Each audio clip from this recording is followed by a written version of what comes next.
जय श्री कृष्णा। मथुरा यात्रा में अक्रूर को भगवत दर्शन। श्री कृष्ण बलदेव को साथ लेकर अक्रूर जी मथुरा को चले। श्री कृष्ण प्राणा गोपियाँ विरह चिंता से अत्यंत कातर हो सारे लोग लाज को त्याग कर ऊंचे स्वर से हे गोविंद, हे दामोदर, हे माधव कहकर विलाप करने लगी। रात भर गोपियों के विलाप में बीत गई। सवेरा होते ही संध्या वंदन करके अक्रूर जी ने रथ हाँक दिया। थोड़ी सवेरा होते ही संध्या वंदन करके अक्रूर जी ने रथ हाँक दिया। थोड़ी देर में श्री कृष्ण बलदेव का रथ यमुना जी के किनारे पहुंच गया। वहां दोनों भाइयों ने स्नान किया और मीठा जल पीकर वृक्षों की छाया में खड़े रथ पर बैठ गए। अक्रूर जी स्नान करके जल में घुसकर गायत्री का जाप करने लगी। जल के अंदर ही अक्रूर जी गायत्री का जाप करने लगे। जाप करते करते उन्होंने देखा उसके अंदर श्री कृष्ण बलदेव दोनों भाई विराजमान हैं। अक्रूर जी ने सोचा कि वे दोनों तो रथ पर थे, यहाँ कैसे आ गए। यूँ विचार कर अक्रूर जी जल से बाहर आकर निकलकर रथ की ओर देखा तो उन्हें दोनों भाई रथ में बैठे दिखाई दिए।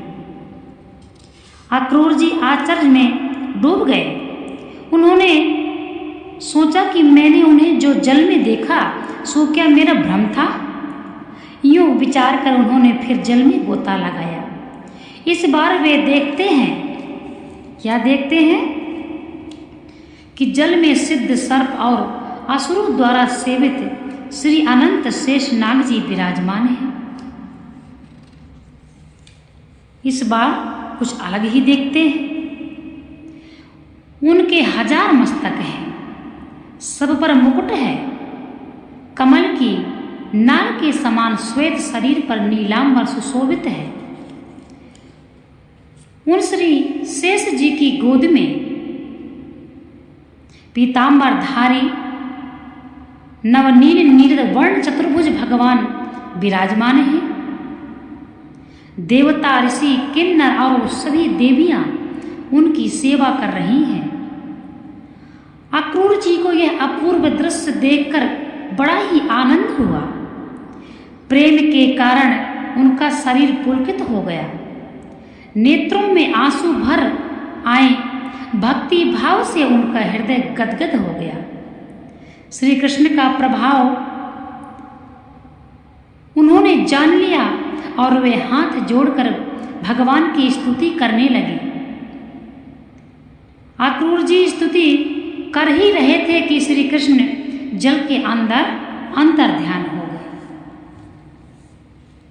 भगवान श्री कृष्ण ने स्तुति करते हुए अक्रूर जी को जल के अंदर अपना अद्भुत रूप दिखाकर पुनः उसको वैसे ही छिपा लिया जैसे नट अपनी बाजीगिरी दिखाकर फिर उसे गायब कर देता है। अक्रूर जी जल में भगवान को ना देखकर बाहर आए। तब ऋषिकेश भगवान श्री कृष्ण ने मुस्कुराते हुए उनसे पूछा, चाचा जी आप अचरज में कैसे डूब रहे हैं? क्या आज आपने कोई अद्भुत बात देखी है? अक्रूर जी कहने लगे, हे स्वामिन, पृथ्वी, आकाश और जल में जो कुछ अद्भुत है सो सब आप विश्व रूप में ही प्रतिष्ठित हैं। मैंने जब आपको तत्व से देख लिया तब कौन सी अद्भुत वस्तु देखनी शेष रह गई है?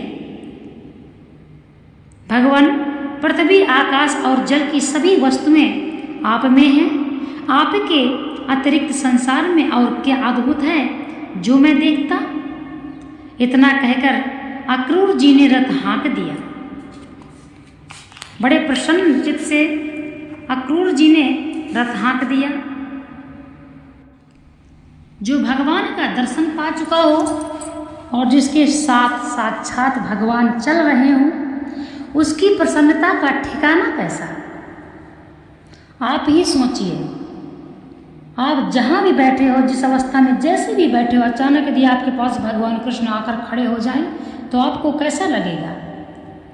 जो आप भगवान का चिंतन कर रहे हो, वर्षों से भगवान का चिंतन कर रहे हो, दिन भर भगवान का चिंतन करते हैं, और आपने सोचा ना हो कि मुझे अभी भगवान मिलने वाले हैं, आसरा ना हो, और अचानक से आकर भगवान खड़े हो जाएं तो आपकी प्रसन्नता का कोई ठिकाना नहीं रहेगा। और आपके साथ साथ भगवान चलें तब। इसी प्रकार की मनोस्थिति अक्रूर जी की थी। बड़े ही हर्षोल्लास से वे भगवान श्री कृष्ण से कहते हैं, भगवान ये विश्व रूप आप ही हैं, इस संसार में जो कुछ भी दिख रहा है वह सब कुछ आपसे है, और जब मैंने आपको तत्वज्ञान से देख लिया है तब अब मैं क्या कहूँ। अब क्या कुछ बाकी रह गया है जो मैं आपको बतलाऊं। क्या आप जानते नहीं, आप तो आत्मज्ञानी हैं। इस प्रकार से भगवान श्री कृष्ण कहते हैं, चाचा जी लगता है आपने सच में कुछ देखा है। अक्रूर जी के कोई शब्द नहीं थे बोलने के लिए कि वह क्या बोलते भगवान कृष्ण से, क्योंकि वह सब कुछ जान चुके थे। जो हृदय से निर्मल है, जिसके हृदय में छल कपट नहीं है, उसको भगवान इसी प्रकार से दर्शन देते हैं। आपने देखा होगा बड़े बड़े ज्ञानी महंत शिव संत दर्शन नहीं पाते हैं, और एक मूर्ख, बेशक वो नीच जाति का हो, अल्पज्ञ हो, अज्ञान हो, वह भगवान को प्राप्त कर लेता है। क्यों प्राप्त करता है? सरल स्वभाव, सरल स्वभाव। भगवान श्री कृष्ण को सरल स्वभाव, जिसके मन में छल ना हो और पूर्ण भाव से भगवान को अर्पित कर दे। किसी प्रकार का जिसके अंदर छल होता है उसे भगवान कभी दर्शन नहीं देते, उसे भगवान प्राप्त नहीं होते। यूं ही भगवान किसी को दर्शन नहीं देते, बेशक उसने चाहे भगवान का उपवास ना किया हो, या भगवान को बड़े बड़े चढ़ावे ना चढ़ाया हो, या कभी भी वह भगवान को अच्छा भोग ना लगाया हो, परंतु यहाँ इन सब बातों का कोई मोल नहीं है। मोल है तो सिर्फ सरल स्वभाव और संपूर्ण रूप से भगवान पर अर्पित। एक आप ही हो हमारे, दूसरा कोई नहीं है। एक आप ही ईश्वर हो, इस जगत में आपके जैसा कोई दूसरा ईश्वर नहीं है, यह सत्य है। इस जगत में एको ब्रह्म द्वितीयो नास्ति, इस जगत में ईश्वर के समान कोई दूसरा ईश्वर नहीं है।